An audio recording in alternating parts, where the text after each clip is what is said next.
حسبنا الله ونعم الوكيل، نعم المولى ونعم النصير. أعوذ بالله السميع العليم من الشيطان الرجيم. بسم الله الرحمن الرحيم. الحمد لله الذي لم يتخذ صاحبة ولا ولدا ولم يكن له ولي من الذل وكبره تكبيرا.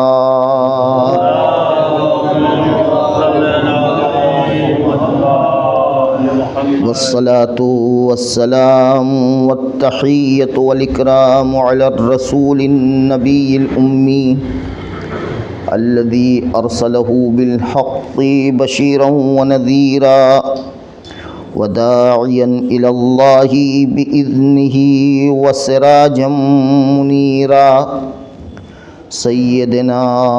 ومولانا أبي القاسم محمد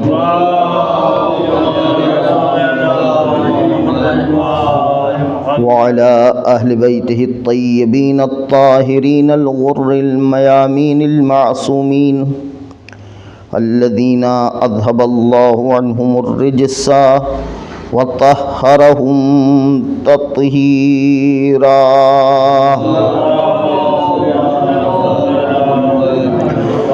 ولعنة الدائمة على أعدائهم أجمعين. أما بعد، فقد قال مولانا أمير المؤمنين علي بن أبي طالب عليه الصلاة والسلام: يا معشر المبتدعين، هذه غرة شعبان الكريم، سماه ربنا شعبان لتشعب الخيرات فيه،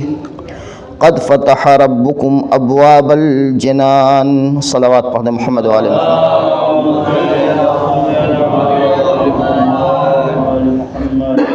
التماس ایک بار سورہ حمد اور 3 بار سورہ توحید کی تلاوت فرما کر مرحوم سید علی اظہر ابن مظہر حسین علیہ بی بی یا البیہ بی بی، یہ ہم نام نہیں البیہ ہوگا یا البیہ ہے؟ البیہ بی بی بنت فیاض حسین،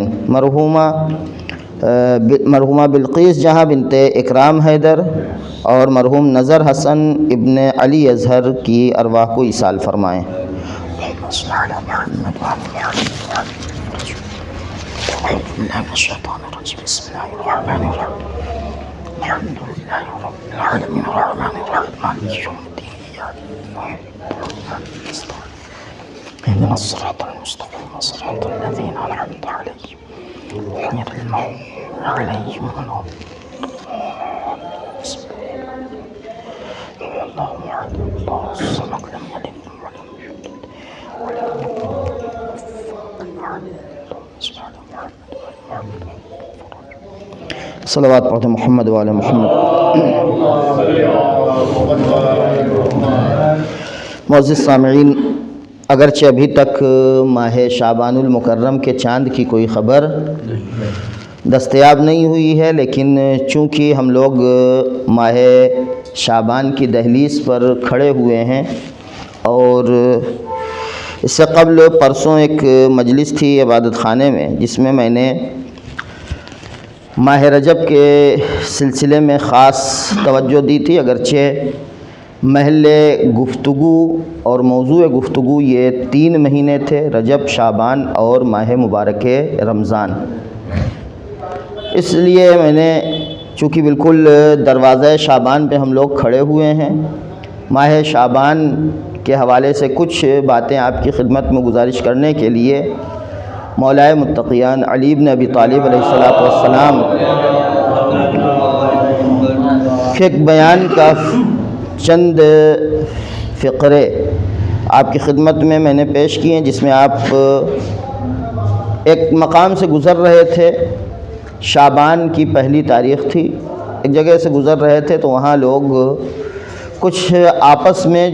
بحث و مباحثہ میں مصروف تھے، اور بحث مباحثہ کا تعلق، گفتگو کا تعلق کچھ فالتو موضوعات سے تھا. جیسے ہمارے درمیان ہوتا ہے کہ ہم لوگ جب 4 لوگ 6 لوگ اکٹھا ہوتے ہیں تو کارآمد اور مفید باتوں کے بجائے ہم لوگ جو بحث شروع کرتے ہیں وہ بالکل فالتو کی، یعنی جس کا نہ کوئی علمی فائدہ ہوتا ہے نہ کوئی عملی فائدہ ہوتا ہے۔ ایسا وہ لوگ اسی طرح کی کچھ بحثیں کر رہے تھے اور بہت زور چیخ کے، ہوتا نہیں کہ آپس میں چلا باتیں کرتے ہیں۔ کچھ لوگوں کی عادت ہوتی ہے کہ جب چند لوگوں کے درمیان گفتگو کریں تو بلند آواز سے گفتگو کریں کہ 4-6 جو ادھر بھی ہیں وہ لوگ بھی متوجہ ہو جائیں کہ ہاں بات کر رہے ہیں اور یہ کچھ اپنا نظریہ پیش کر رہے ہیں۔ بہرحال مولا کائنات جب وہاں سے گزرے، چونکہ ماہ مبارک شعبان کی پہلی تاریخ تھی، آپ نے کہا یا معاشر المبتدعین، اے فالتو باتیں کرنے والے لوگوں، بیکار کی گفتگو کرنے والے لوگوں، ہذہ غرۃ شہر شعبان المکرم، یہ شعبان، غرہ یہاں پہ اشارہ ہے درحقیقت ابتدائے شعبان کی طرف، یہ شعبان مکرم کی ابتدا ہے۔ سماہ ربنا شعبان، اس مہینے کو پروردگار عالم نے شعبان نام رکھا ہے۔ اس مہینے کا نام جو خالق نے رکھا ہے، اس مہینے کا نام پروردگار عالم نے شعبان رکھا ہے۔ لتشعب الخیرات فیہ، صلوات پڑھتے محمد و آل محمد۔ خالق کائنات نے اس مہینے کا شعبان نام رکھا ہے، کیوں؟ وجہ بیان فرما رہے ہیں اب کہ کیوں اسے شعبان قرار دیا اور کیوں شعبان نام رکھا اس مہینے کا۔ ابھی چاند نہیں ہوا ہے، آپ لوگ یہ نہ سمجھے کہ چاند ہو گیا ہے، لیکن چونکہ مناسبت بالکل قریب ہے اور میں رہوں گا نہیں شہر میں تقریباً 4-5 روز تک، اس لیے میں نے سوچا کہ موقع سے فائدہ اٹھایا جائے اور شعبان کی ابتدائی میں شعبان کے متعلق کچھ باتیں گوش گزار کر دی جائیں کہ جس میں آپ کا بھی بھلا ہو اور ہمارا بھی بھلا رہے۔ تو پروردگار عالم نے اس مہینے کا نام شعبان رکھا، کیوں؟ لتشعب الخیرات فی، اس لیے کہ پروردگار اس میں نیکیاں بانٹتا ہے، تقسیم کرتا ہے۔ اور اس کے بعد آپ فرماتے ہیں قد فتح ربکم ابواب الجنان، آپ نے فرمایا کہ اس مہینے میں پروردگار عالم نے، آپ ہمارے رب نے اس مہینے میں جنت کے دروازے کھول دیے ہیں۔ یہ ماہ مبارک شعبان کی جس کی شروعات ہونے والی ہے اور جس کے دروازے پر ہم بالکل تیار کھڑے ہیں انٹری کے لیے، یہ مہینہ اپنی جگہ بہت با عظمت مہینہ ہے۔ لہذا ماہ شعبان کے متعلق اور اس کے فضائل کے سلسلے میں گفتگو کرنے سے پہلے ایک چھوٹا سا مقدمہ، اور مقدمے کے بعد کچھ حدیثیں اس حوالے سے جو گفتگو پرسوں کی تھی، اور جو لوگ پرسوں وہاں پہ تھے وہ لوگ یقیناً ان کے ذہن میں باتیں ہوں گی کہ میں نے وہاں پہ کیا گزارش کیا تھا، اور جن لوگوں نے نہیں سنا ہے ان کے اطلاع کے لیے عرض کرتا چلوں کہ ایک چینل ہے جس عبادت خانے ہی کے نام سے بنایا گیا ہے، عبادت خانہ ہے، اس کے عبادت خانے پہ بھی لنک ڈالی جاتی ہے اور بعض مومنین کے پاس ہے، آپ حضرات لے سکتے ہیں، اس پہ وہ مجلس موجود ہے، اور ہمیشہ پروگرام جو ہوتے ہیں عبادت خانے کے اس پہ تقریباً گھنٹے 2 گھنٹے کے اندر اپلوڈ ہو جاتے ہیں اور مفید پروگرام ہوا کرتے ہیں۔ لہٰذا جو مومنین اس میں شامل ہونا چاہتے ہیں شامل ہوں، تاکہ اگر حاضری نہ دے سکیں تو غائبانہ طور پر اس سے فیض حاصل کر سکیں۔ تو اسی حوالے سے اسی سے مربوط گفتگو ہے۔ لہذا مقدمہ یہ ہے یہاں پر کہ اگر ہم پروردگار عالم بندے پروردگار عالم کے ساتھ اپنا رابطہ یہ ملاحظہ کریں تو پروردگار کا جو ہمارے ساتھ رابطہ ہے وہ دوستی اور محبت کا رابطہ ہے۔ اگرچہ وہ پروردگار لامتناہی اس کے پاس قدرت ہے، لامتناہی اس کے علم ہے، اس کے پاس لامتناہی طاقت کا مالک ہے، وہ سب کچھ رکھنے کے بعد اور کسی طرح کے کوئی نقص اس کے اندر نہیں ہے، کوئی کمی نہیں ہے کہ وہ اسے ہماری ضرورت ہو، اسے ہماری احتیاج ہو، قادر مطلق، عالم مطلق، خالق مطلق سب کچھ ہونے کے باوجود اس نے وہ چاہتا تو ہمارے ساتھ وہ بالکل ظالمانہ برتاؤ کر سکتا تھا، لیکن ظالمانہ برتاؤ نہیں کیا، زور اور زبردستی والا معاملہ ہمارے ساتھ نہیں کیا ہے۔ کوئی حکم آپ ایسا بتا دیجئے کہ جہاں پہ پروردگار عالم نے بالکل کان ایٹھ کے کہا کہ نہیں یہ کرنا ہی کرنا ہے تمہیں، نہیں کرو گے تو کل سے تمہارا رزق بند ہو جائے گا۔ کہیں پہ کوئی مورد ہے ایسا؟ کہیں پہ کوئی ایسی جگہ نہیں ہے آپ کو نصیب ہو۔ کوئی اگر ایسا ہو جاتا تو دنیا میں کسی انسان کے اندر اتنی جرأت نہیں تھی کہ پروردگار عالم کے احکام کی مخالفت کر جاتا۔ خالی وہ اعلان کر دیتا کہ اگر تم نے یہ عمل انجام نہیں دیا تو کل صبح سو کے نہیں اٹھو گے، پوری رات انسان اس عمل میں گزار دیتا۔ لیکن پروردگار عالم نے جو اپنے بندوں کے ساتھ رابطہ رکھا ہے وہ رحمت کا رابطہ ہے، محبت کا رابطہ ہے، رأفت کا رابطہ ہے، وہ دوستی کا رابطہ ہے۔ لہٰذا اگر ہم اس رابطے کو محسوس کرنا چاہیں تو اس رابطے کو محسوس کرنے کے لیے یہ 3 مہینے پروردگار عالم نے قرار دیے، جن 3 مہینوں میں پروردگار عالم اپنے بندوں کے پوری زندگی اور کل کائنات کی اصلاً بنیادی خلقت یہ رحمت پروردگار کی بنیاد پر ہے، لیکن پروردگار عالم کی رحمت کا خزانہ بالخصوص اس کے کرم کا خزانہ ان 3 مہینوں میں عام ہو جاتا ہے اپنے بندوں کے لیے، رجب، شعبان اور رمضان۔ ماہ رمضان یہ 3 مہینے وہ ہیں کہ جس میں پروردگار عالم اپنی رحمت کے ساتھ بندوں کے سامنے، اپنی رحمت واسعہ کے ساتھ، اپنی رحمت رحمانیہ کے ساتھ، رحمانیہ کی قید میں اس لیے لگا رہا ہوں کہ پروردگار عالم یہاں پہ یہ رحمت عام کر رہا ہے، خاص نہیں کر رہا ہے کہ یہ مومنین کے لیے ہے، یہ مسلمین کے لیے ہے، یہ ایمان لانے والوں کے لیے ہے، یہ اسلام لانے والوں کے لیے ہے، ایسی کوئی قید اس نے نہیں لگائی۔ اس نے اس مہینوں میں اپنی رحمت کو عام قرار دیا ہے۔ پروردگار عالم کے بہت سارے نام ہیں، لیکن بعض نام وہ ہیں کہ جو پوری کائنات پر محیط ہیں، جو ہر جگہ پائے جاتے ہیں، جو سب سے عظیم ہے، جو آپ ہر منزل پر جن کو ملاحظہ کریں گے، ہر جگہ ملاحظہ کریں گے، ان میں سے پروردگار عالم کی ایک رحمت، رحمان اور رحیم، یہ 2 نام ایسے ہیں کہ جو کوئی ایسا مورد نہیں ہے، کوئی ایسی جگہ آپ نہیں پائیں گے کہ جہاں پر پروردگار عالم نے اس کا تذکرہ نہ کیا ہو اور اس کے اس نام کا مظہر پایا نہ جاتا ہو ہماری زندگی میں۔ پوری دنیا باب ایک ایک ذرے میں اگر ملاحظہ کریں رحمت پروردگار کا مظہر ہے، ایک ایک ذرہ، ایک ایک لمحہ ہماری زندگی کا ایک ایک حصہ، ہمارے جسم کا ایک ایک حصہ، یہ سب کچھ رحمت پروردگار عالم کا مظہر ہے۔ اس نے اپنے بندوں کے ساتھ جو معاملہ کیا ہے وہ رحمت کے ساتھ معاملہ کیا ہے۔ لہذا جب وہ کوئی حکم دیتا ہے، اپنے قانون کی کتاب نازل کرتا ہے، اس قانون کی کتاب کا پہلا پیغام کیا ہے؟ سوچیں، وہ پروردگار چاہتا تو ہمارے اور آپ کے ساتھ سیدھے سیدھے وہ کہہ دیتا میں وہ پروردگار ہوں جو بخشنے والا نہیں ہوں، معاف کرنے والا نہیں ہوں، خبر لے لوں گا واپس آؤ گے ہمارے یہاں، کھال اتار لوں گا ہماری طرف واپس آؤ گے تو نہیں۔ اس نے جب پیغام دینا شروع کیا، کہا بسم اللہ الرحمن الرحیم۔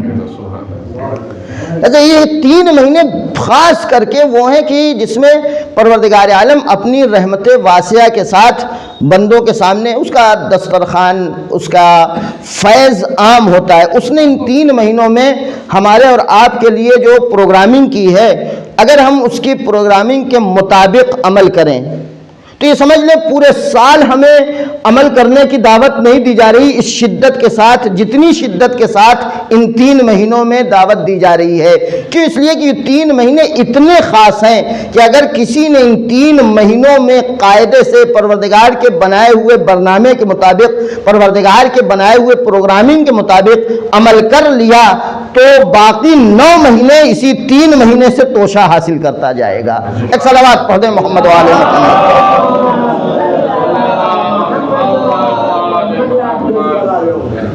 لہذا اس مہینے میں جو پروردگار عالم بالخصوص ماہ شعبان میں پروردگار عالم نے جو پروگرامنگ کی ہے اس میں سب سے زیادہ اہمیت، سب سے زیادہ زور جو دیا گیا ہے جس عمل پر وہ ہے روزہ۔ جس طریقے سے ماہ رجب میں زور دیا گیا تھا ماہ شعبان کے لیے، چونکہ ماہ شعبان وہ مہینہ ہے کہ جو ہمارے اور آپ کے نبی حضرت محمد مصطفیٰ صلی اللہ علیہ وسلم کی طرف منسوب ہے، لہٰذا اس مہینے میں بھی روزے کو بہت ہی زیادہ اہمیت حاصل ہے، اور اس میں روزے کے بے شمار فوائد ہیں، روزے کے بے شمار فوائد ہیں۔ اس مہینے کے سلسلے میں نبی کریم صلی اللہ علیہ وسلم نے خود ارشاد فرمایا کہ شعبان شہری رمضان شہر اللہ، شعبان میرا مہینہ ہے، رمضان المبارک یہ خدا کا مہینہ ہے۔ فمن صام شہری کنت شفیع یوم القیامہ، یہ وعدہ ہے نبی کا کہ ماہ شعبان میں کوئی روزہ رکھے گا۔ اگر پورے شعبان روزہ رکھنے کی ضرورت نہیں ہے اگرچہ فائدے ہیں الگ الگ اعتبار سے، لیکن اگر کوئی کم سے کم عمل کرنا چاہے تو اتنی بھی گنجائش ہے۔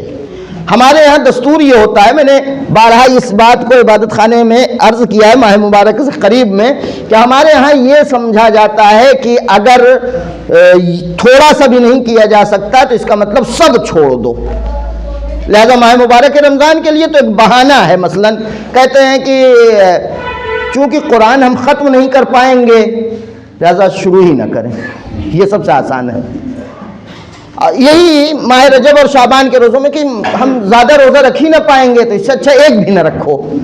جبکہ پروردگار عالم جس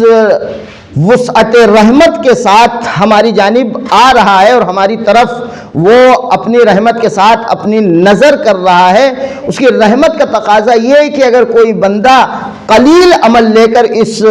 مہینے میں وارد ہو، بارگاہ الہی میں حاضر ہو، بارگاہ الہی میں، تو وہ باقاعدہ آغوش باز کے ساتھ اپنے بندے کا استقبال کرتا ہے۔ لہذا نبی کریم فرماتے ہیں کہ فمن صام شہری، جو ہمارے مہینے میں روزہ رکھے گا میں قیامت کے دن اس کی شفاعت کروں گا۔ اس کا مطلب ایک روزہ انسان کو اس لائق بنا دے گا کہ پیغمبر وہاں پر شفاعت کریں۔ اور پھر آگے اسی حدیث میں ارشاد ومن صام یومین، یہ ایک روزے کی بات ہے۔ ابھی ہوتا ہے کہ دو روزہ اگر کوئی رکھتا ہے اس مہینے میں تو غفر اللہ لہ ما تقدم من ذنبہ، اگر کوئی دو روزہ رکھ لے تو پوری زندگی کا گناہ معاف ہو جاتا ہے۔ یہ پروردگار عالم کی رحمت کا تقاضا ہے، ورنہ وہ چاہتا تو یہ ہمیں اتنا موقع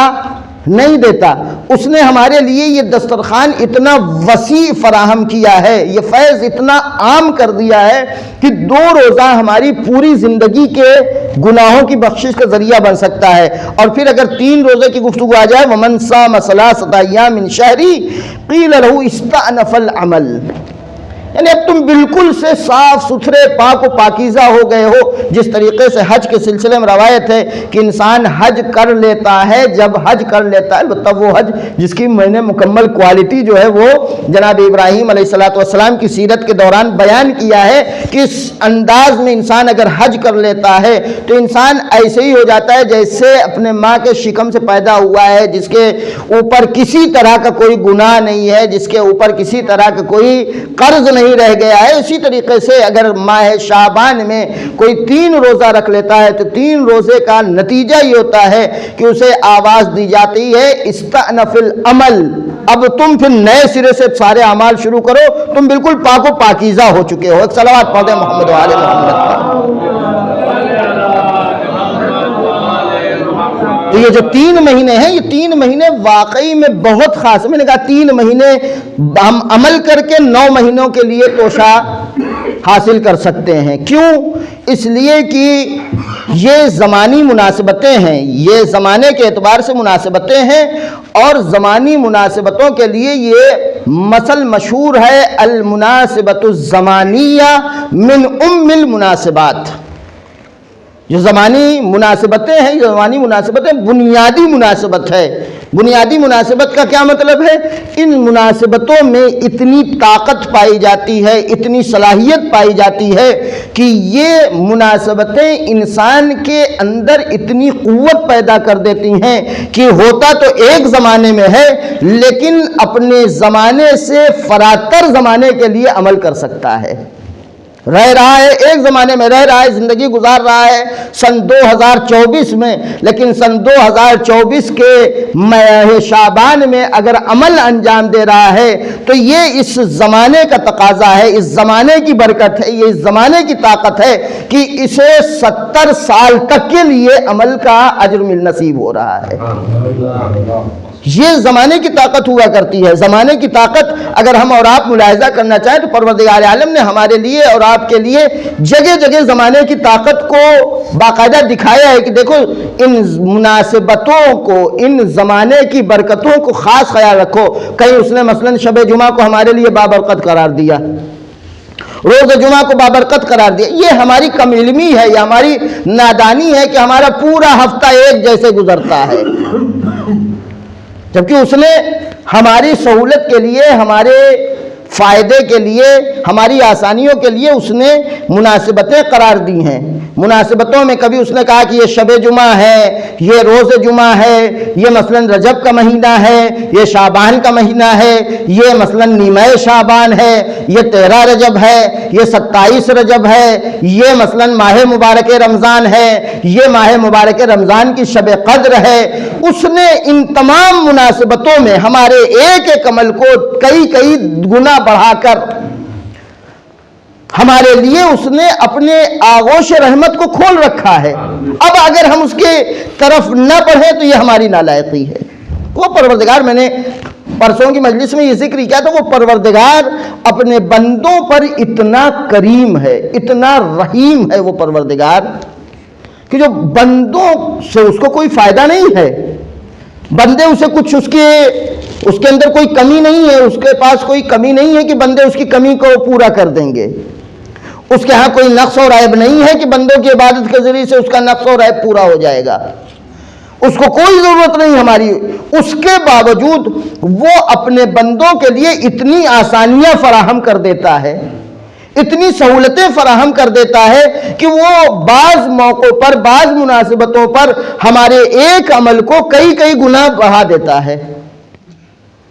ایک ایک عمل کو کئی کئی گنا بڑھا دے رہا ہے۔ وہ کس لیے؟ یہ اس کی رحمت کا تقاضا ہے، اسے ہم سے محبت ہے، وہ چاہتا ہے کہ ہم ترقی کریں، ہم کمال کی طرف آگے بڑھیں۔ ایک صلوات پڑھ دیں محمد و آل محمد۔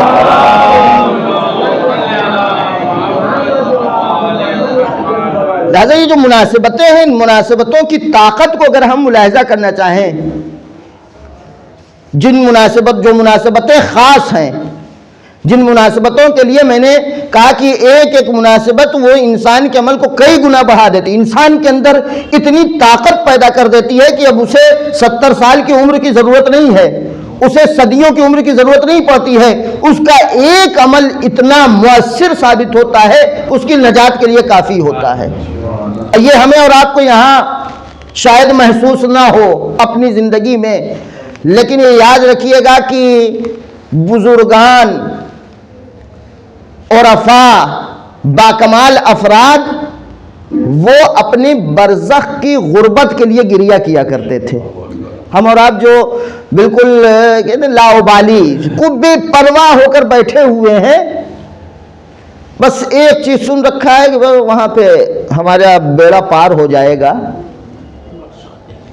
وہاں پہ بیڑا پار ہو جائے گا، یہ سن رکھا ہے، اور اتنے اطمینان سے بیٹھے ہیں کہ ہمیں کوئی پرواہ نہیں ہے کہ جمعرات گزر رہا ہے، کہ جمعہ گزر رہا ہے، کہ رجب نکل رہا ہے، کہ شعبان گزر رہا ہے، کہ ماہ مبارک آ رہا ہے۔ یہ سمجھ لیجیے یہ مناسبتیں اتنی اہم ہیں کہ ماہ شعبان کے لیے بعض روایتوں میں یہ کہ اگر پورے ماہ شعبان کے مہینے ہم لوگ خوشی منائیں تو کم ہے، پورے شعبان میں، اور پھر اس کے بعد والے جو مہینہ ہے، اس مہینے کا اگر ہم خوشی کے ساتھ استقبال کریں تو بھی کم ہے، بلکہ بعض ملکوں میں، مسلم ملکوں میں ماہ مبارک رمضان سے پہلے باقاعدہ جشن منایا جاتا ہے، محفل کی جاتی ہے، تیاری کی جاتی ہے، آمادگی کی جاتی ہے۔ ہمارے تیاری کیا ہوتی ہے؟ روشن باغ میں، چوک میں، دکانوں میں وہ تیاری ہوتی ہے۔ یہ تیاری نہیں تھی کہ مہینہ اتنا مبارک مہینہ آ رہا ہے کہ جس میں پروردگار عالم نے قرآن کو نازل کیا ہے، جس میں پروردگار عالم نے دستور زندگی نازل کیا ہے، جس میں پروردگار عالم اپنے بندوں کے لیے اپنے دسترخوان کو عام کرنے والا ہے۔ یہی وہی شعبان بھی وہی مہینہ ہے کہ اگر ہم ہر روز عید منائیں، عید ہر روز ہم کریں، کیوں؟ صرف بڑی طاقت ہے اس مہینے میں، اس مناسبتوں میں پروردگار عالم نے بڑی طاقت رکھی ہے۔ اور اگر آپ مناسبتوں کی طاقت کو محسوس کرنا چاہتے ہیں کہ پروردگار عالم جس مناسبت میں طاقت عطا کرنا چاہتا ہے، تو وہ پروردگار عالم مناسبت میں جب طاقت عطا کرتا ہے، قوت عطا کرتا ہے، تو جس طریقے سے ماں کے شکم کے اندر اس نے ایسی طاقت عطا کی ہے کہ جس طاقت کی بنیاد پر اس میں پلنے والا بچہ وہ اتنا سالم پیدا ہوتا ہے کہ جب وہ پیدا ہو کر وہ کئی سال زندگی گزارنے کے لائق بن جاتا ہے، اسی طریقے سے پروردگار عالم نے بعض مناسبتوں کو ماں کے رحم کی طرح قرار دیا ہے۔ جو خاص مناسبتیں ہیں، چاہے وہ شب جمعہ اور جمعہ ہو، چاہے وہ رجب شعبان ماہ مبارک رمضان ہو، چاہے وہ نیمہ شعبان ہو، چاہے وہ شب قدر ہو، چاہے وہ 27 رجب ہو، ان ساری مناسبتوں کو پروردگار عالم نے ماں کے رحم کی طرح قرار دیا ہے کہ جس طریقے سے رحم میں پرورش پانے والا بچہ جب پیدا ہوتا ہے تو اس لائق بنتا ہے کہ وہ کئی سال بہترین زندگی گزار سکے، اسی طریقے سے ان مناسبتوں میں پرورش پانے والا انسان، تربیت پانے والا انسان اس لائق بن جاتا ہے کہ وہ اپنی ابدی زندگی کو بہترین انداز میں گزار سکے۔ ایک صلوات پڑھ دیں محمد و آل محمد۔ عمل کرنے کے لیے ہم کو بہت طولانی زندگی کی ضرورت نہیں ہے، عمل کرنے کے لیے ہم کو بہت لمبی زندگی کی ضرورت نہیں ہے، بہت طویل عمر نہیں چاہیے۔ عمل کرنے کے لیے ہمیں بس اس کا کرم چاہیے، اس کی توجہ چاہیے، وہ توجہ دے دے کہ اس نے دی ہے، اس کی توجہ ہو جائے اس نے دیے ہے، ہم متوجہ نہیں ہیں۔ اس نے توجہ نہ دی ہوتی تو اتنی عام مناسبتوں کو ہمارے لیے قرار نہ دیا، تو وہ پروردگار تو جب توجہ دینے پر آ جاتا ہے تو وہ حور کی جو صبح عاشور تک لعنت اللہ علیہم کی فہرست میں تھا، وہ حور توجہ پروردگار کی بنیاد پر جیسے ہی ایک لمحہ گزرتا ہے، ایک لمحے میں وہ حور لعنت اللہ علیہم کی فہرست سے نکل کر علیہ السلام کی منزل میں پہنچ جاتا ہے۔ اس پروردگار کے لیے ہمارے لیے بہرحال دروازہ اس نے کھول رکھا ہے، ہمارے لیے بہت زیادہ عمل کرنے کی ضرورت نہیں ہے، ہمیں عمل توجہ کے ساتھ کرنے کی ضرورت ہے۔ کہیں پہ آپ یہ نہیں پائیں گے کہ عمل جو ہے وہ کتنا ہو،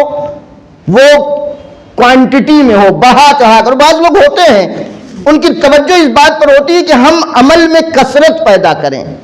جتنا زیادہ عمل کریں گے اتنا زیادہ پروردگار عالم ہم سے خوش رہے گا، جبکہ پروردگار عالم کبھی بھی کثرت عمل پر توجہ دیتا ہی نہیں ہے، اس کے یہاں عمل کی کیفیت ملحوظ ہوتی ہے۔ اگر وہ پروردگار عمل کی کیفیت پر نظر کرتا ہے تو جب ہمارے لیے اس نے مناسبتیں قرار دی ہیں تو اب یہ تو ہمارے لیے اور آسان ہے۔ جب اس نے ہمارے لیے مناسبت پیدا کر دی ہے، مناسبت دے دی ہے، تو اب ان مناسبتوں میں ماہ شعبان، مثلا ماہ شعبان میں یہ کہ انسان اگر روزے جمعرات، شب جمعہ، روزے جمعرات اور روزے دوشنبہ روزہ رکھتا ہے تو 20 اجر دنیاوی ملے گا اسے، 20 اجر آخرت میں اسے ملے گا۔ روزہ رکھنے والا جو جمعرات اور دوشنبہ روزہ رکھے گا ماہ شعبان میں، اور یہی نہیں کہ صرف یہ 20 اجر دنیا میں اور 20 اجر آخرت میں دے کے پروردگار عالم اپنا ہاتھ سمیٹ لے گا، نہیں، 20 اجر دنیا میں 20 اجر آخرت میں دینے کے بعد پروردگار عالم جب اپنے بندے سے سامنا کرتا ہے تو پروردگار عالم کرم کے ساتھ سامنا کرتا ہے۔ اس روزے کے ذریعے سے پروردگار عالم کا یہ بندہ اس کے نزدیک محبوب بن جاتا ہے، اس ان بندے کے قلب کو پروردگار عالم بالکل پاک و پاکیزہ بنا دیتا ہے۔ یہ کم نعمتیں ہیں جو پروردگار عالم نے اب اس مہینے میں ہمارے اور آپ کے لیے قرار دی، لہذا اس مہینے کے لیے بار بار یہ کہ یہ رسول کا مہینہ ہے، رسول کا مہینہ ہے، یہ رسول کا مہینہ ہے، متعدد حدیثیں ہیں یہ نبی کا مہینہ ہے۔ لہذا مولا کائنات انہی حدیثوں کے ضمن میں فرماتے ہیں کہ اے عاشقان رسول، اے رسول کے چاہنے والوں، عشق رسول میں ولو ایک روزہ صحیح اس مہینے میں رکھو۔ ایک صلوات پڑھ دیں محمد و آل محمد۔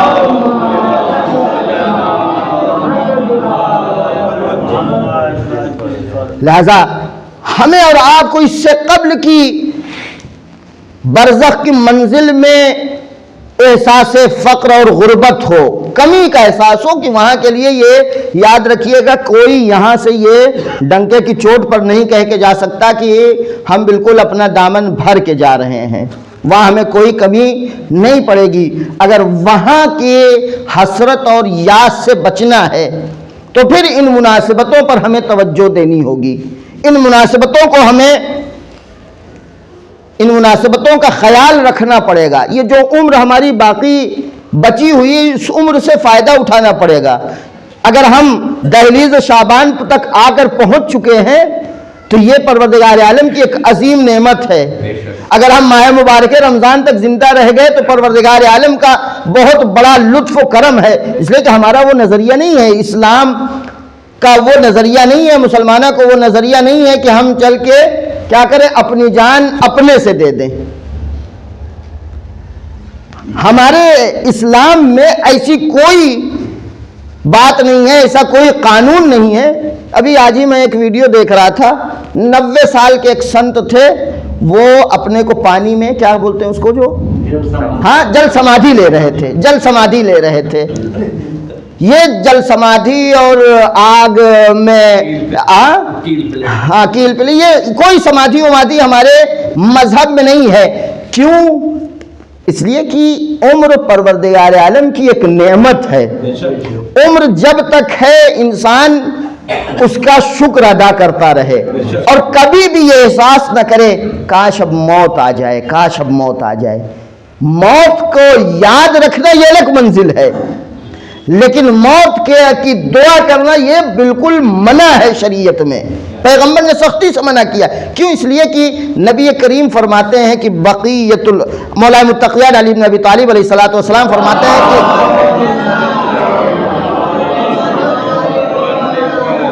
بقیت العمر لا قیمت لہا، عمر جو بچی ہوئی ہے ہماری، ہم کو یہ گھبرانا نہیں چاہیے۔ بقیت العمر لا قیمت لہا، عمر کی جو ہماری عمر جتنی بھی بچی ہو، چاہے وہ 1 گھنٹہ بچی ہو، چاہے 10 سال بچی ہو، چاہے 20 سال بچی ہو، جو بھی عمر ہماری بچی ہے اس کی کوئی قیمت نہیں رکھ سکتا ہے، کوئی قیمت اس کی نہیں لگا سکتا ہے۔ کیوں؟ اس لیے کہ قد یدرکو بہا ما فات، انسان 1 گھنٹہ اگر اس کی عمر باقی بچی ہو، 2 گھنٹے بچی ہو، 2 سال بچی ہو، 10 سال بچی ہو، یہ بقیت العمر قد یدرکو بہا ما فات، اب تک جو نہیں کیا ہے اس نے وہ 1 گھنٹے میں کر سکتا ہے،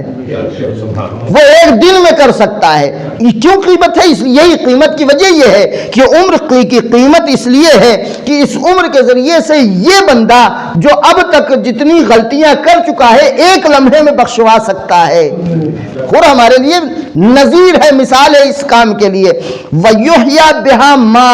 مَات، جو اب تک چھوٹ چکا ہے، جو عمل ہم سے فوت ہو چکا ہے، ختم ہو چکا ہے، مر چکا ہے، اس عمل کو دوبارہ ہم اپنی باقی عمر کے ذریعے سے زندہ کر سکتے ہیں۔ لہذا اگر ہم ماہ شعبان تک زندہ ہیں، اگر ہم ماہ شعبان کی دہلیز پر پہنچ چکے ہیں تو یہ پروردگار عالم کا کرم ہے۔ اس سے قبل کہ ہم برزخ میں جا کر حسرت و یاس کا شکار ہوں، ماہ شعبان آئے تو اس مناسبت سے ہم فائدہ اٹھاتے ہوئے پروردگار عالم کے اس دسترخوان فیض سے باقاعدہ فیض حاصل کریں۔ ایک صلوات پڑھ دیں محمد و آل محمد۔ اس لیے کہ وہ مہینے ہیں جس میں پروردگار عالم یہ سمجھ لے کہ وہ جو ہے اپنے رتبے اور اپنے مقام سے نیچے آ کر بات کرتا ہے ہم سے۔ ہم نے کہا نا کہ پروردگار اپنے بندوں کو سے اتنی محبت کرتا ہے کہ وہ وہاں پر آ کے اس کا رابطہ رحمت و محبت ہوتا ہے، رابطہ عذاب اور سختی نہیں ہوتا ہے۔ وہ جو بندوں کے ساتھ آ کے جب وہ معاملہ کرتا ہے تو بندوں کے ساتھ اس کا معاملہ ہمیشہ معاملہ جو ہے یہ محبت اور رافت کی بنیاد پر ہوتا ہے۔ لہذا ان مہینوں میں خاص کر کے اگر آپ پروردگار عالم کے ہمارے ساتھ جو اس نے معاملہ کیا اس معاملات کو دیکھیں تو پروردگار عالم اپنے درجے سے بہت نیچے آ کر، اس کا درجہ میں نے اس مجلس میں اشارہ کیا تھا، وہ تو اتنا بزرگ پروردگار ہے، وہ اتنا عظیم پروردگار ہے کہ اس کی عظمت کے مقابل میں کل کائنات ذرہ بھی نہیں ہے۔ ہماری اور آپ کی اوقات تو کچھ ہے ہی نہیں، اور وہ مالک ہمارے اور آپ کے ساتھ جب ماہ رجب، شعبان اور رمضان میں آ کے معاملہ کرتا ہے تو کہتا ہے میرے بندے انا جلیس من جالسنی، انا جلیس من جالسنی انا مطیع من اطاعنی۔ یہ پروردگار کہہ رہا ہے کہ میں اس کا ہم نشین ہوں جو ہمارے پاس بیٹھنا چاہتا ہے۔ یہ ہماری اوقات ہے، لیکن ہاں یہ اس پروردگار کا کرم ہے ان مہینوں میں کہ انا جلیسو من جالسنی انا مطیع من اطاعنی۔ یہ پروردگار چاہتا تو یہ کہہ سکتا تمہیں کرنا ہے، تمہیں انجام دینا ہے، یہ عمل کرنا ہے، یہ عمل نہیں کرنا ہے، وہ سختی کے ساتھ کر سکتا تھا، وہ سزا دے کر کہہ سکتا تھا، لیکن اس نے وعدہ کر کے کہا انا مطیع من اطاعنی۔ اب پروردگار کتنا ہمارے ساتھ اور آپ کے ساتھ رحمت اور رافت کا مظاہرہ کرے، وہ کہے اے میرے بندے میں تیرا اطاعت گزار ہوں اگر تو میری اطاعت کرتا ہے تو۔ تصور سے ہمارے اور آپ کے تصور سے بالا تر ہے پروردگار ان مہینوں میں آ کے کس قدر ہمارے ساتھ دوستانہ رابطہ برقرار کر رہا ہے، کتنا دوستانہ، کتنا محبت آمیز رابطہ ہے۔ انا جلیس من جالسنی، کوئی پروردگار کا ہم نشین بننا چاہتا، ہم نشین کیسے بنے ہم پروردگار کے؟ بس اشارہ کر رہا ہوں کس طرح سے بن سکتے ہیں۔ پروردگار کے جو جلیس اور ہم نشین بننا ہے پروردگار کا، ہمیشہ اپنی زبان کو ذکر الہی میں انسان جاری رکھے، ہمیشہ ذکر الہی زبان پر جاری رہے۔ اچھا جب ذکر الہی زبان پر جاری ہوگا اور انسان جلیس پروردگار ہو جائے گا، اب انصاف سے بتائیے جو انسان جلیس پروردگار، جو انسان پروردگار کا ہم نشین بن جائے، وہ انسان پروردگار کی ہم نشینی سے ہٹنا چاہے گا، دور ہونا چاہے گا؟ ہم اور آپ اس لیے دور ہوتے ہیں کہ ہم اصلاً اس درجے تک پہنچ نہیں سکے ہیں، ہم اس منزل تک پہنچ نہیں سکے ہیں جس منزل کو جلیس کہتے ہیں، جس منزل کو ہم نشینی کہتے ہیں۔ اگر ہم اس منزل کو محسوس کر لیں تو ایک لمحے کے لیے اس منزل سے جدا نہ ہونا چاہیں گے، اس لیے کہ جب کسی کو پروردگار کی ہم نشینی حاصل ہو جائے تو پھر وہ اپنی ذات کو بھول جاتا ہے، اس کے اندر انا ختم ہو جاتا ہے، اس کے اندر کی منیت ختم ہو جاتی ہے۔ لہذا یہ پروردگار، اس کے ساتھ جب ہم نشین ہونا ہو، اس کا جلیس بننا ہو تو ذکر الہی کرنا ہو تو سید سجاد کے انداز میں انسان ذکر کرے۔ لہذا مناجات محبین میں امام فرماتے ہیں مناجات اس انداز میں کرتے ہیں۔ بس ایک فقرہ چونکہ ماہ مبارک رمضان بھی اس کے بعد ہے، ماہ شعبان میں بھی بہت ساری دعائیں ہیں کہ جن کے مضامین ایسے ہیں، یا معراج کی روایت ہے، اس طرح کے مضامین ہیں جس میں مناجات محبین کا ایک فقرہ 2 لائن کے میں نے منتخب کی ہے، اس کے بعد آپ کی زحمت ختم ہے۔ اب اس مناجات میں فرماتے ہیں الہی من ذا الذی ذاق حلاوت محبتک فرام بدلا۔ ہم نے اس کا مطلب آج تک چکھا ہی نہیں ہے۔ پروردگار من ذا الذی ذاق حلاوت محبتک، پروردگار جو تیری محبت کا ذائقہ چکھ لے تو کیا وہ تجھے کسی سے بدل سکتا ہے؟ ہم جو پروردگار کی محبت کو، پروردگار کی اطاعت کو دوسری چیزوں سے بدل لیتے ہیں، ہم نے ذائقہ محبت و الفت کو اصلاً آج تک ٹیسٹ کیا ہی نہیں کہ کیا ذائقہ ہے۔ من ذا الذی آنس بقربک فابتغی عنک حولا، جو تیری قربت پا جائے، جسے تیرے تقرب کا مزہ مل گیا ہو، وہ کبھی تیری ذات سے روگردان ہونا چاہے گا؟ یا پروردگار دوسری منزل پر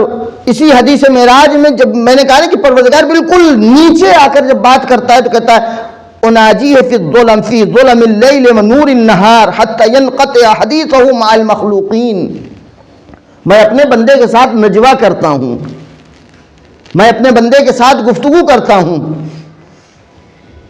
جب میں اس کے ساتھ نجوہ کرتا ہوں رات کی تاریکی میں دن کی روشنی میں تو یہ ینقطع حدیث و مع المخلوقین، پھر مخلوق کی طرف توجہ نہیں دیتا ہے مخلوق کیا کر رہی ہے، ومجالست معہم، پھر یہ بیٹھک بازی نہیں کرتا ہے، اسے ہمارے ساتھ ہم نشینی میں لطف آتا ہے۔ یہ پروردگار اس کے اگر ان مناسبتوں میں ماہ رجب اور ماہ شعبان ماہ رمضان کی مناسبتوں میں اگر ہم اس کے رافت، اس کی محبت اور اس کے حسن رابطہ کو تلاش کرنے لگیں، واقعی میں انسان نے اپنے خدا سے، اپنے رب سے ایک لمحے کے لیے نظر اپنی توجہ کو ہٹائے گا نہیں۔ جو پروردگار کہہ رہا ہے ان لم اغفر فلست بربکم فلست بربکم فلست بربکم، اگر میں تمہیں نہ معاف کروں، میں تمہیں نہ بخشوں تو میں تمہارا رب نہیں ہوں، میں تمہارا رب نہیں ہوں، میں تمہارا رب نہیں ہوں۔ وہ پروردگار اب ہم اس سے کیا چاہتے ہیں؟ یہ مہینہ کہ جس میں اس نے ہمارے لیے اتنی آسانیاں فراہم کر دی ہیں، اتنی سہولتیں فراہم کر دی ہیں کہ وہ ہمارے عمل کے ایک ایک عمل کو کئی کئی گنا بڑھا کر قبول کرنے کے لیے تیار ہے۔ لیکن ایک نقطہ اور اس بات پر توجہ رکھیے گا کہ پروردگار عالم نے جو مناسبتیں رکھی ہیں، ان مناسبتوں میں کیوں پروردگار عالم نے اتنی طاقت عطا کی؟ اس کی طاقت کا راز کیا ہے کہ رجب میں اس نے اتنی طاقت رکھی، شعبان میں اتنی طاقت رکھی، ماہ مبارک رمضان میں اتنی طاقت قرار دی، شب جمعہ میں اتنی طاقت قرار دی، روز جمعہ میں اتنی طاقت قرار دی، شب قدر میں اتنی طاقت قرار دی، شب نیمہ شعبان میں طاقت قرار دی، 27 رجب میں طاقت قرار دی۔ ان طاقتوں کا راز کیا ہے؟ جو ان مناسبتوں میں اتنی قوت پائی جاتی ہے کہ یہ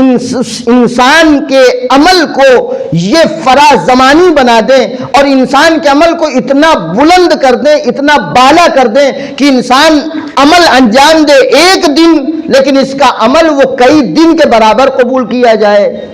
عمل انجام دے مثلا تھوڑا سا، اس کا عمل جو ہے وہ کئی گنا بنا کر قبول کیا جائے۔ مثلا پڑھ رہا ہے ایک آیت، اجر مل رہا ہے ایک قرآن کا، رکھ رہا ہے ایک روزہ، اجر مل رہا ہے 70 روزے کا، رکھ رہا ہے 2 روزہ، پوری زندگی کا گناہ معاف ہو جا رہا ہے، رکھ رہا ہے 3 روزہ، پورے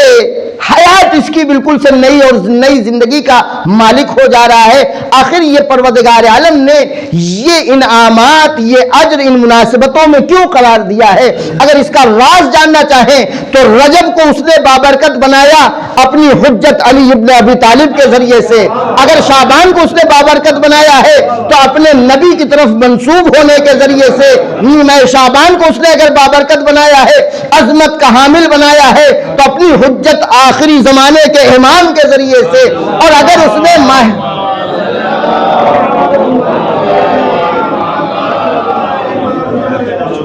اس نے شب قدر کو بابرکت بنایا ہے تو صرف نزول قرآن کے ذریعے سے نہیں بلکہ اس صاحب امر کے ذریعے سے کہ جس کے پاس سارے امور آتے ہیں فیصلے کے لیے۔ ایک صلوات پڑھ دیں محمد والے محمد۔ لہذا اگر ہمیں مناسبتوں کا خیال ہے تو اس بات کا بھی خیال ہونا چاہیے کہ یہ مناسبتیں کس کی وجہ سے اتنی عظمت کے حامل بنی ہے۔ یہ مناسبت ورنہ صرف سجدے میں پیشانی کو ٹھوکنے کا نام جو ہے عبادت نہیں ہے، صرف جو ہے بھوک اور پیاس کا نام عبادت نہیں ہے۔ اگر ہم نے ان مناسبتوں میں اعمال انجام دیا اور اس راز اور اس رمز سے اور اس سر سے غفلت برتی تو یہ سمجھ لیجئے یہ ہماری عبادت نہیں ہے، یہ ہماری مشقت ہے۔ اور یہ ایک دو روایت نہیں ہے، یہ چاہے شب جمعہ ہو، شب جمعہ کی فضیلت کیوں ہے، روز جمعہ کی فضیلت کیوں ہے، یہ ساری فضیلتوں پر اگر آپ نظر رکھیں ہر جگہ حجت خدا کا دخل پایا جاتا ہے کہ پروردگار عالم نے اپنی حجت کی دخالت کی بنیاد پر اپنی حجت کی برکت سے شب جمعہ میں بھی برکت قرار دی ہے، اپنی حجت کی برکت سے روز جمعہ میں بھی برکت قرار دی ہے، اپنی حجت کی برکت سے ماہ رجب کو بھی بابرکت بنایا ہے، اپنی حجت کی برکت سے ماہ شعبان کو بھی بابرکت بنایا ہے، اپنی حجت کی برکت سے ماہ رمضان کو بھی بابرکت بنایا ہے۔ تو ان برکتوں کا راز اگر ہم سمجھ جائیں تو پھر انجام یہ ہوگا، نتیجہ یہ ہوگا، رزلٹ یہ ہوگا کہ اگر ہم حجت خدا سے غفلت برتتے ہوئے عمل انجام دیں تو ہمارا سارا عمل مشقت میں تبدیل ہوگا، اور اگر حجت خدا کی طرف توجہ رکھتے ہوئے عمل انجام دے تو ہمارا سارا عمل عبادت میں تبدیل ہو جائے گا۔ ایک صلوات پڑھ دیں محمد وآل محمد۔ عظمت اہل بیت پر بلند تر صلوات۔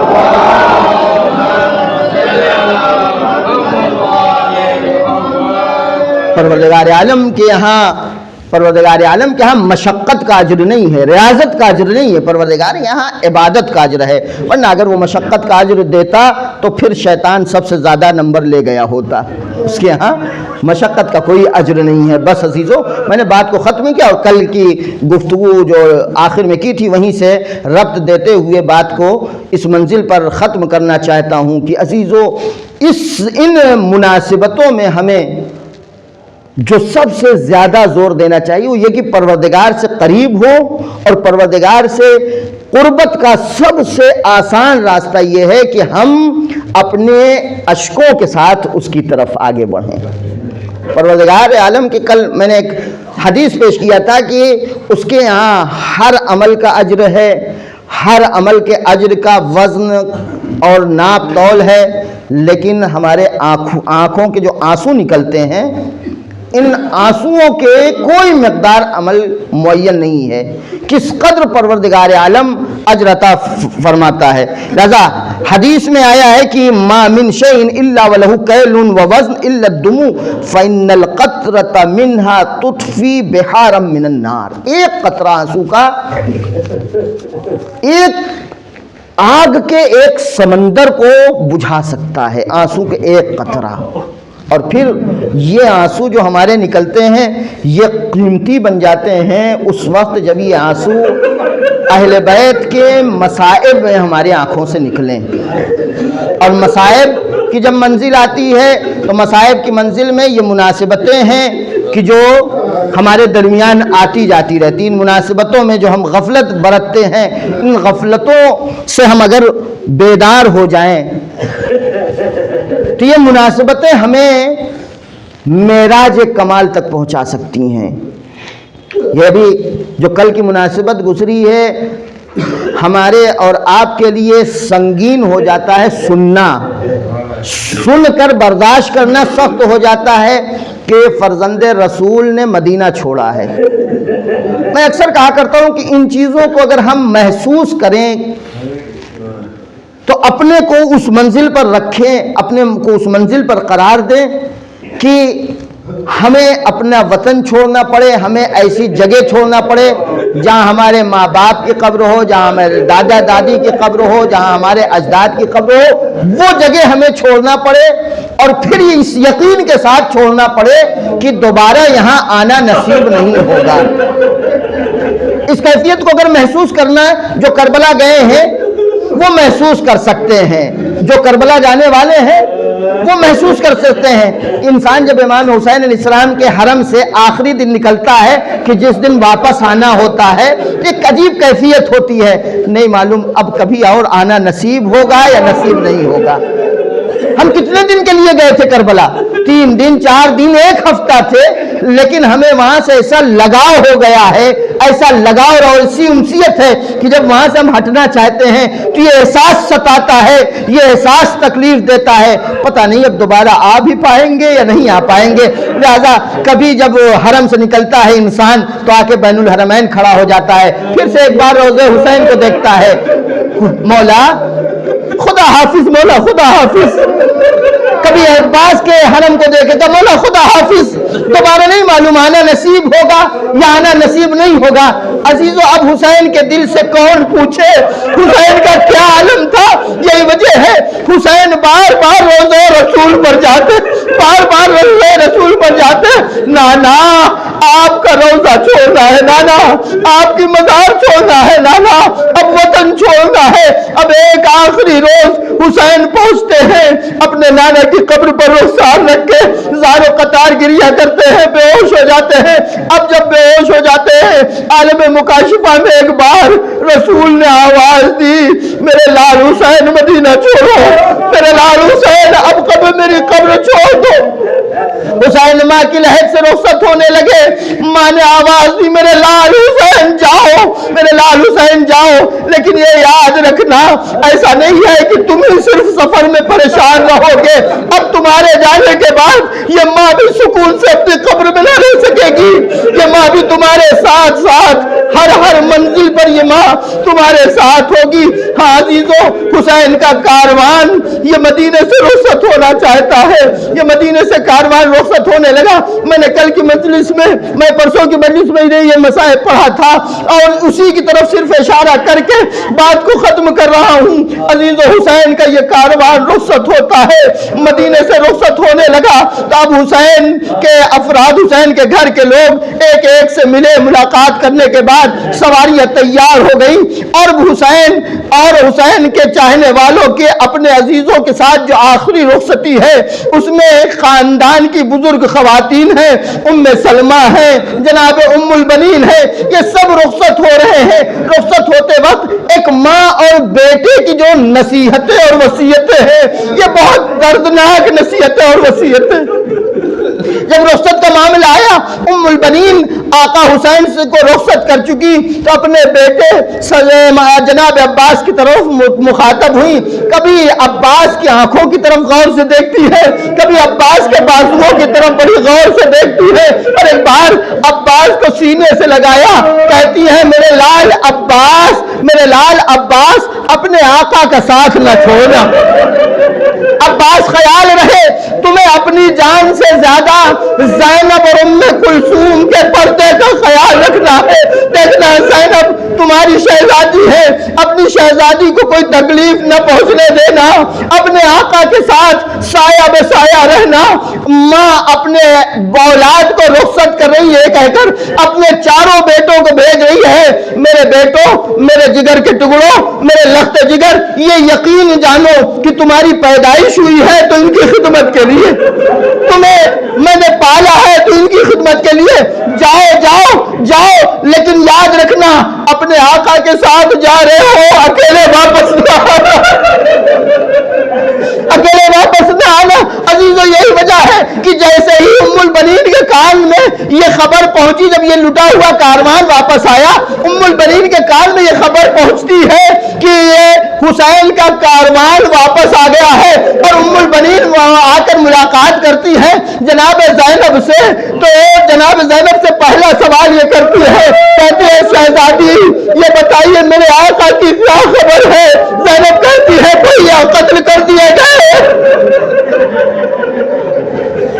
ام البنین طرف جاتی ہے، زینب کا میرا عباس نہیں تھا؟ زینب کہتی ہے ماں عباس تھا،